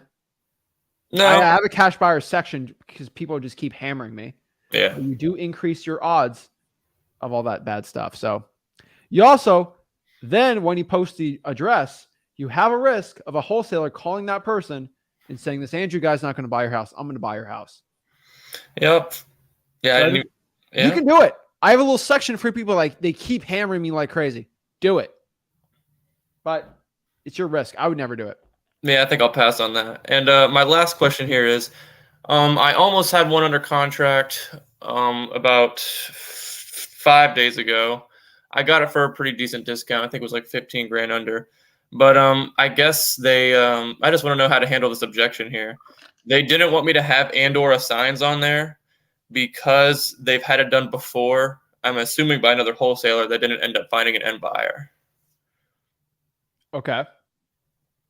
And I kind of just folded, and I said I couldn't really do anything about it. So I didn't really handle myself too well over the phone. That's fine. You got to go through wholesaling.com, go through the objections, but that's okay. That's really not a common objection I get because that's a very educated seller, right? Mm-hmm.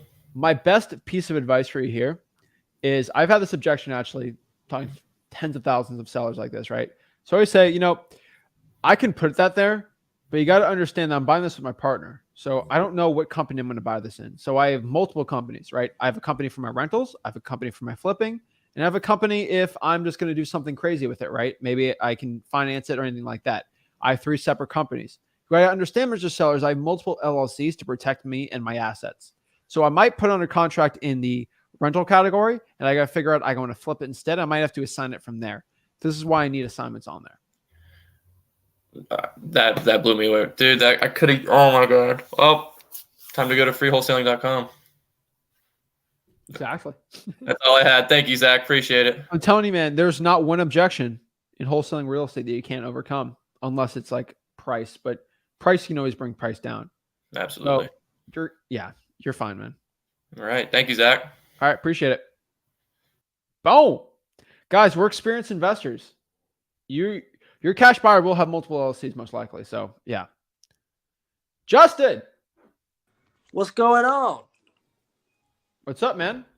Just sitting here with my business partners. We're looking at a couple properties. Just got up. Oh. I think he's cutting out. Am I cutting out or is he cutting out?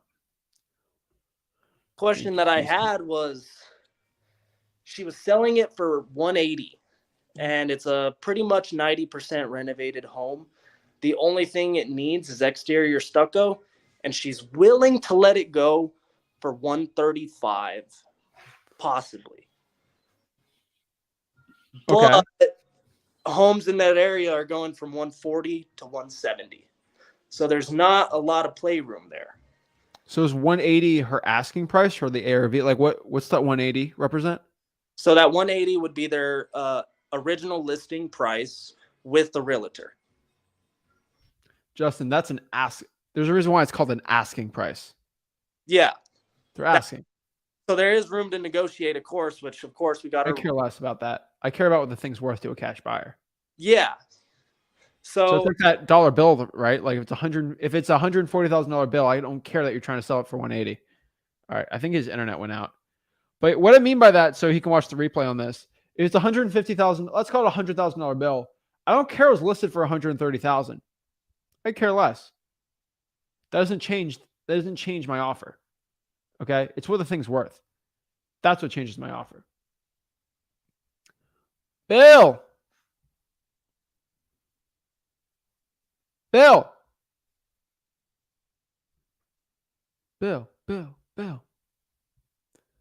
I'm getting reminded of Bill Nye the Science. Speaking of elementary school, Bill Nye the Science Guy was the most bustin' amazing intro. It was like that song went hard. All right. Honestly, if I had to replace my intro song, it'd probably be the Bill Nye the Science Guy. All right, Bill, have a good one. So let's answer some questions here. If anyone wants to hop on, y'all got the StreamYard link in the Facebook group, but let's get it. Larry. What is up, Larry? Larry says here, I had a motivated seller. I had a motivated FSBO seller, but then he signed an agent. I don't know how to handle it. If you sign with an agent, I probably wouldn't do it. Okay. I'm telling you guys, if he signs with an agent, I'm probably not going to deal with it. Just that's an on-market property, and I don't like dealing with those too much. Now, if I'm going to do an on-market property, I'm going to have hundreds of offers. I get deals from him, but not my favorite one to do. So I'd probably avoid that. Can he double close on the contract if the seller had a problem with? Yeah, he can double close. I'd rather just answer that objection with the multiple LLC thing, but ultimately it's up to you.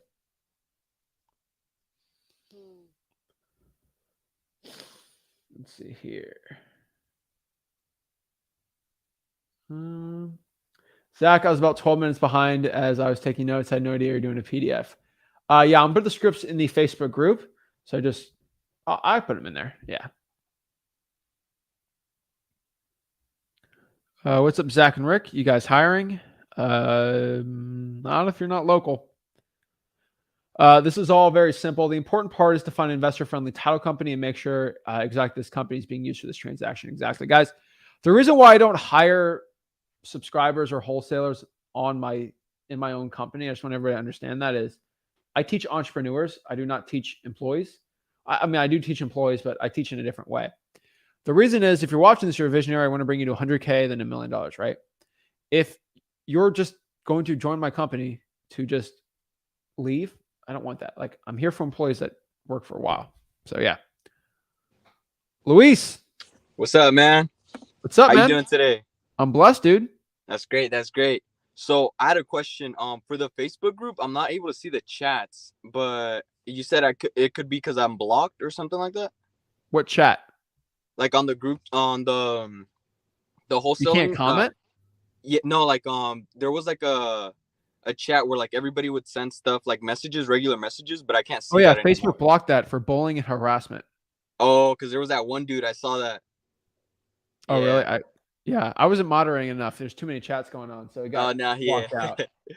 So it wasn't even me. Facebook just axed it, and I'm like, all right, I'm just gonna delete it because they gave me a strike on it. I'm like, I'm just deleting it because I don't even take them down the group. So yeah. Terrible. I also had a question. How do you feel about the Baldwin County, Alabama, in that market?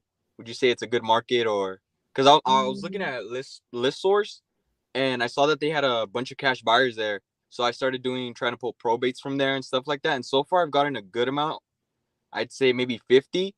Still trying to get more, but how would you feel, or how do you feel about that? Hold on.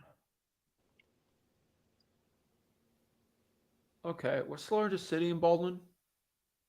I think it's Foley. If I remember right, it should be Foley, or I'd have to check. I mean, the population is 22,000. Do you live there? No, I'm So in you're- California. It's okay, man. You got Mobile right there though, and then you got Pensacola right there. I mean, Yeah, I I would saw I would do Mobile. Baldwin, but I'd add Pensacola and then maybe Mobile on top of that too. Okay, I'll do that then. Yeah, it's just Yeah. it's too small. I Okay. mean, Mobile's right there though, so you might get some Mobile buyers. Maybe add Baldwin and then Mobile. Might be good there. So yeah, Yeah. Pensacola's Okay. great also. That Yeah, whole area. perfect. All right, thank you, man. I appreciate For it. sure. Have a great one, man. You too, man. Boom. Ryan. Ryan. Hello? Hi. Oh, hey, what's going on? I'm blessed, man. What's up? Hey, How how are you doing? Wow, I'm so happy to. I'm good, bro. I'm good. Hey, I'm so happy to actually talk to you. So, like, I've been sending questions and stuff, but I didn't know if there was like kind of like dumb questions or anything like that. So, I know you're kind of busy and stuff. Probably didn't get a chance to like look at them and everything. But my main question I have for you, because once again, I'm brand new at this. I'm in Victorville, California. I actually started an LLC of my partner. He in Las Vegas, Nevada, and what we're doing is we're trying to start wholesale. So those are our two markets. Tomorrow, I actually have a appointment with a real estate broker at 10:30, and I really don't know what to ask her. I don't know what questions I should ask her to be able to help me and actually help her benefit with wholesaling. So is this an appointment for a deal or an appointment just to network? Just a network. I don't network with realtors like that, so I don't know. These are like simple phone calls.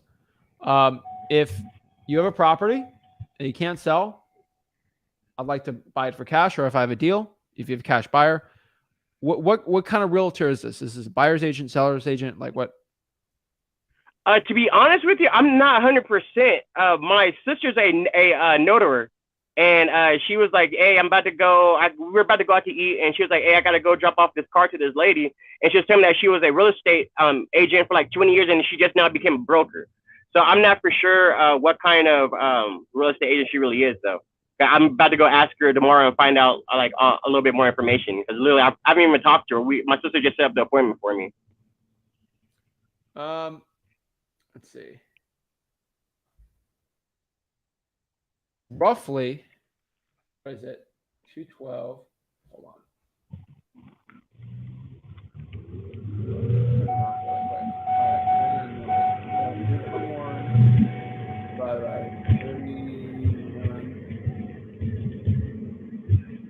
Multiply by 134,000. Roughly, there's 1,100 realtors in Victorville, California. Oh wow! Okay. Are you willing to go meet with them for an hour? 1,100. Absolutely, absolutely, Absolutely. absolutely. Like my main goal is I like, because I've been watching your videos. I've been doing the course, and once I network and I actually am able to get more people and more people know who I am, and I start and I'm able to do the business, and I have those 1,000 people that are like, hey, this dude really knows what he's doing. He's really here to help out the situation. Then yeah, absolutely, yeah, I'm really, yeah. There's 21 hours a week of realtor networking. It's going to pay off in the long run, or am I mistaken? Well, you don't even know what to say. Exactly. I don't. I'm just more so just trying to figure out what to say and what to do, because I put in the time and work wherever I need to do to be able to get ahead in this game.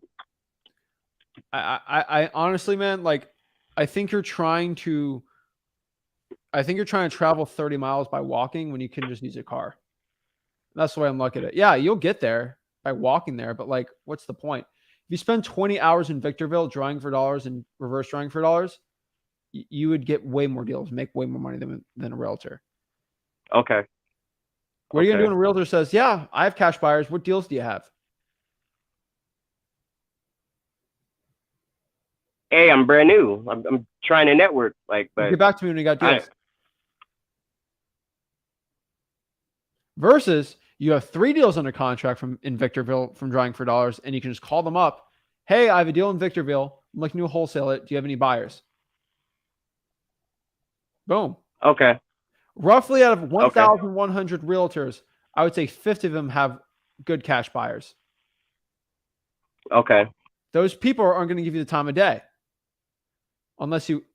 And I just want to tell you, hey, thank you. Because like No, I've learned what I'm a telling you, whole lot. 50 of those 50 of those realtors will have legit investor cash buyers. They're not going to want to talk to you unless you got deals. Okay. How do you open the door with them? You have a deal. Then you get to talk to them. Right? Because Yeah. they're all going to say, call me back when you got a deal. Okay. Okay. Waste of time, right? Get a deal first and then bring it from there. You would probably make more money, though, going with a cash buyer. If you spent 21 hours a week on cash buyers, you do way better. Okay. And so when it comes, so I should just mostly just go through Facebook and hit up title companies to get the cash buyers. I would cold call the for rents. I would. Title companies work too. I think it's going to be a cure all. Facebook groups for cash buyers too, and then the cash sales if you can, and then go from there. The problem is you're going to waste your time on 1,000 realtors that actually can't help you at all. They can't. Okay. So then should I actually try going and like networking with them and trying to get to like the little meetups to where like where because I know your dad was talking about like the going to the auctions and being the auctioneers and stuff like that, or am I just going way too far out and I should just stick to just going to door to door? That's good because the realtors there actually have cash buyers. Okay. Bro, there's 4,000 realtors in my market. Okay. There's only 200 that can be of use of me. 200. I'm not going to waste my time on the ones that can't help me. Most realtors are broke. Most realtors make 30K a year, 30, 40, 50K a year. They're not good. So this realtor, do you know how many deals they do? No idea. No clue. It's public. Okay. If they're not doing any deals and they're not listing many properties, it's probably not going to be good for you. Okay. Now, if you're looking with listing agents to listing the property, they're going to say, if you're going to buy, go on the MLS. So the most value would be a buyer's agent. And there's probably 50 in your market. So find those people. Okay. Okay. And just saying like is the area that I'm in, is that honestly like a good area? Like, cause I'm mostly doing like all of San Bernardino County. I'm sorry. I like Victorville. Do Victorville first. Okay. Okay. Yeah. Okay. Hey, but I just want to tell you thank you, bro. Like I appreciate all the content. Like I watched the videos. Like I'm not gonna lie. Like I've been kind of busy the last 2 days, so I'm on day 1 of your 30-day challenge videos. But I've watched all the other ones and I've learned a lot, and I really do sincerely appreciate it. Like I really do. Like thank you for everything that you're doing for us, bro. I really appreciate it. The main concept there is working smarter, not harder. Yes, sir. Yes, and sir. Like you dealing with these realtors, you are taking actually away from your marketing by doing that. You're actually losing money by doing it. Now, if you have 50 legit ones, oh yeah, go to lunch, do whatever you want. But mostly it can be done by the phone. And these realtors are getting stuff done. They don't want to sit down for 1 to 2 hours. They're getting stuff done every day. 30-minute phone call. Get their information. You can email them over the deals. Okay. That's it. Okay. They don't want to talk to you unless they can make money. Yes, sir. Yes, sir. So thank you. Yeah. Thank you, bro. I Look appreciate at cash sales in Victorville on like realtor.com on ugly houses and then call those buyers agents. If you really want to do you said cash. Realtor.com or Zillow.com. Look for sold properties that are super distressed and ugly. So you're in Victorville. Do you know the median home price in Victorville? I want to say when I looked it up, it was around 500,000. But it's been a minute since I looked it up. I haven't looked it up in about 416. I want to say 416. Okay. So any property sold for below 250. When you go to Realtor.com, Zillow, they should be there, so you can do it pretty easy. And then from there, when you call the buyer's agent, and say buyer's agent is Sarah Maxey. All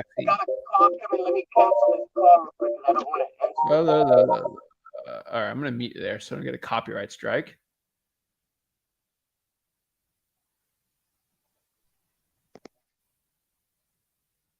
All right, is he done? Brian, you're muted. Can you hear me? There we go. Okay. Yeah, my fault. Like I ended up getting a call. Okay, so you said anything under 250,000 and call those cash buyers.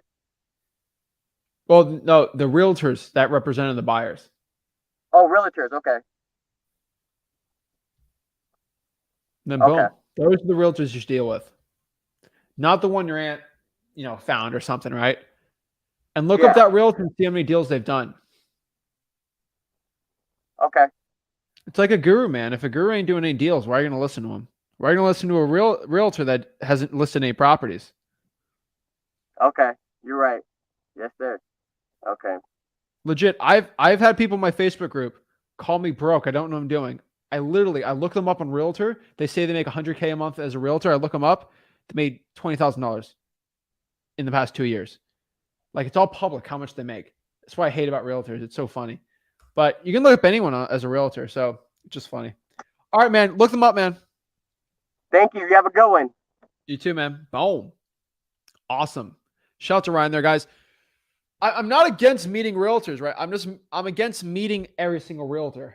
Okay. Yeah. The hustle mentality is great, but you got to work smart, right? Oh, I want to work 100 hours a week, whatever it takes. I want to work 100 hours a week to travel 100 miles. That's stupid, right? Like, use a car, use a bike, just make it a lot more efficient. You don't have to be grinding out like that. Okay. Not many people can do it. It's just funny. Isaiah. Hey, Zach. How's it going? What's up? Hello? Hi. Hey, man. How's it doing? How you going? How you doing? Every day above ground's an amazing day. Yeah, so I was actually going to get started here in cold calling soon on the Zillow Fizbos. But Love it. I had some questions because actually I just entered stream, and I'm just going off kind of by the title. But I had gotten actually like 4 contracts like within this past year. I've been at it for 2 years, like 2.5 years now. And I had like every single contract that I've had done has just fallen through. But I'm not giving up. But the thing is, so on this last one, it was a Fizbo. I had to use your what's that strategy called? The good cop, bad cop. I loved it. It was awesome. Awesome, man. Yeah, and so I had gotten it down from like 28,000 to like 20,000. I thought it was a deal because the comps were like at 90.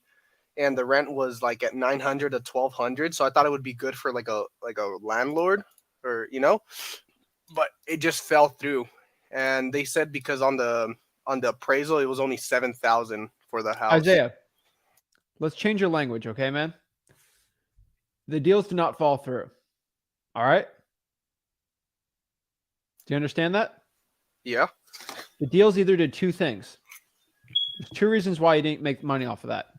Either you locked it up for too much or you didn't find enough cash buyers. So don't say the deal fell through. Say, I didn't have enough cash buyers. That's what happened. Or I locked it up for too much. It's not that it just fell through. Okay? It doesn't fall away. Either you did those 2 things. So which one was it? I'm pretty sure that I got it locked up at a bad price then. So change your language. Okay? Because you got to understand, there's reasons why you didn't do the deal. Like magically you didn't have bad luck. Because either you had it for too high or you didn't talk to enough buyers. What about the other 3? So I had got it at a good price. Seller just didn't want to come down 10,000. So I had got it like I think the ARV was at 300,000, and I locked it up right at it was 80,000, but all my cash buyers were saying 70, 75,000. So I tried getting it down to like 65, 60, and seller just said no. And then the other one, I had cash buyers telling me that they were total rehab. So it's just been the price that I'm getting it locked up at too high. Okay. See, now we know the problem, right? Yeah. We can just sit around being upset, but we can fix the problem. So do you know how you fix that? You got to lowball more and go for no. Start going for the no. Start using those good cop, bad cop. You know what to do. Yeah. So let me ask you the next part here. I know I can directly correlate, and I'm saying this nicely, I can directly correlate to the amount of money you're making in wholesaling to the marketing you're doing. So let's talk about your marketing. I'm only doing cold calling right now. What list? Just Fizbos. Fizbos. Okay. Why aren't you doing any of the other type of motivated lists? Honestly, I haven't known how to pull them, but I'm going to watch your videos on how to now. I was actually thinking to do probates and code violations. Dude, you were the first person to ever go up to me and say, I can't do this because I don't know. Because I've said the word freewholesaling.com 50 times. A shout out to you hopping on these streams. How long have you been trying wholesaling? 2 years, you said? 2.5 years, but I actually just found out about you like 3 months ago. And then, yeah. 3 months? Yeah. Dude, I had long hair 3 months ago. All right?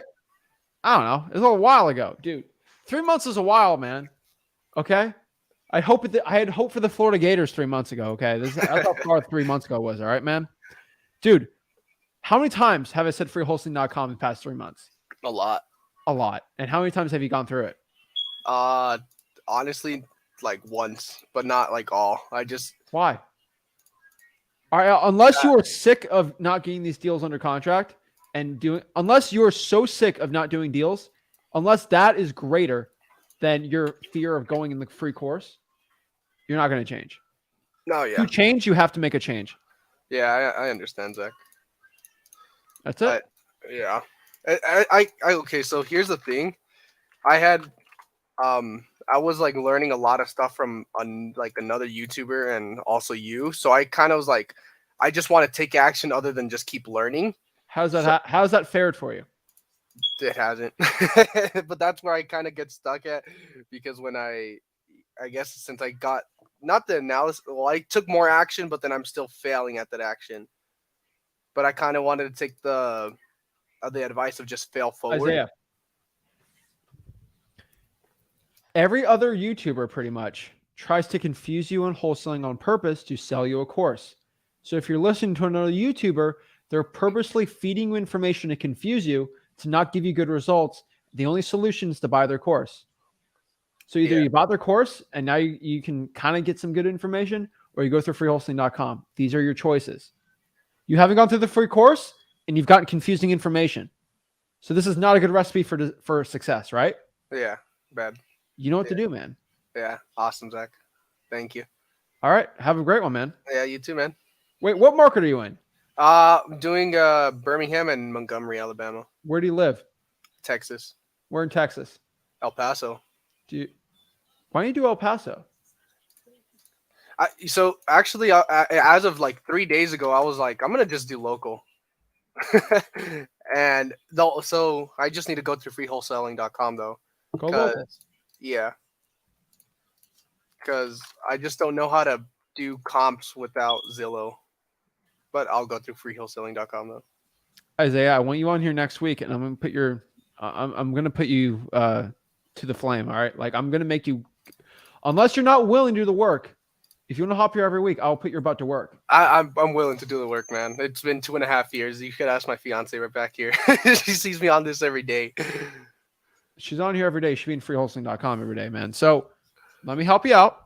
What I need you to do is go through the course and then come back to me. I'd like to help you out, but you can't change your life unless you make a change. So I'm not even asking for money, dude. Like you can Venmo me $5,000 if it can make you actually start working. I don't know. I'll keep it in escrow and then give it back to you. I don't know what I can do to make you actually do it.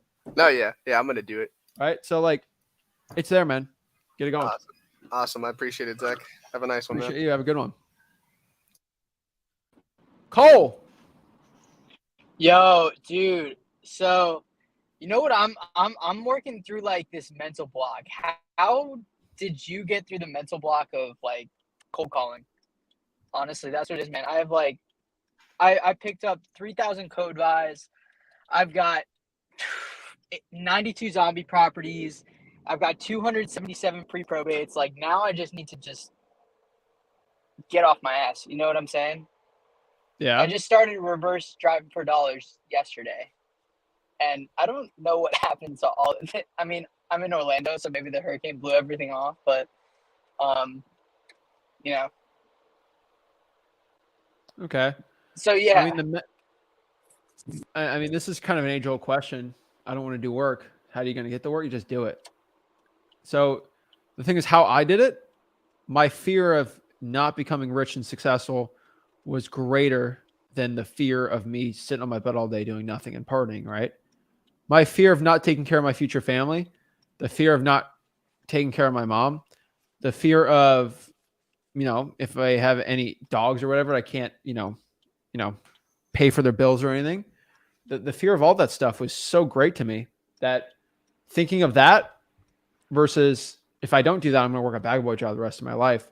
Which one would I rather be doing? My fear of not being successful was greater than my fear of not doing the work.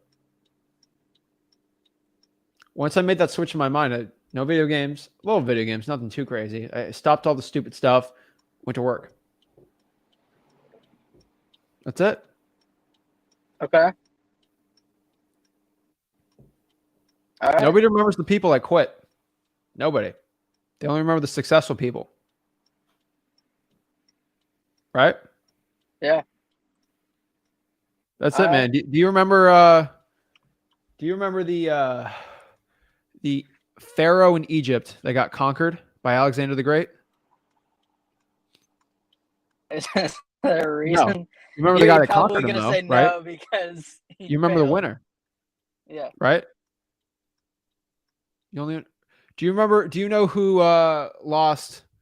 This is recent, but like if you look at all the winners for everything, like, it's just kind of funny. Look at all of Michael Jordan's victories. You don't remember the times that the losers. You only remember the winners, really. Yeah. So you won't be remembered if you lose. And that's kind of cool because if you fail, you're not going to be remembered. But if you win, you'll be remembered forever. So do it. Okay. I think I needed that, Zach. Thanks, brother. That's it, man. All right, dude. Well, get to work, man. All right. Peace, man. All right. Peace. Guys, your fear of not becoming successful has to be greater than your fear of just sitting at home all day doing nothing. You think of your life. You think the life you want to live. Guys, you are only, hopefully, on this earth 100, 110, 120 years, right? You're only on this earth a very short amount of time. For most people, statistically, it's 75, 80, right? You only have really 80 years to live, 90 years, 100 years to live. You only have one shot at this thing we call life, right? Do you want to make the most out of the opportunity or do you want to make the least out of it? Be remembered. Be great. Change your life. Change your family's life, right? That's what motivated me, right? So that's it, guys. I'm not here to motivate you guys because the money should motivate you enough. The change of your life, the time freedom should motivate you enough. All of it should motivate you enough, right? If I ever have kids, do I ever want to be working a regular 9-to-5 job? I'm not going to be able to actually go out here and see their soccer games or their football games or their basketball game. No, I'm going to be there. Okay. And I'm making the sacrifice now. Well, I mean, I already did. So I don't really have to do that anymore, but like where I can relax, right? That's the way you got to look at it. So this is Zach Ginn signing out. If you got any value from this video, make sure you smash that like button, subscribe. I'm going to send the PDF in the Facebook group. So make sure you guys keep your eyes out on that. And I'll see you guys soon. This is Zach Ginn signing out. Have a blessed one. Boom! Free wholesaling.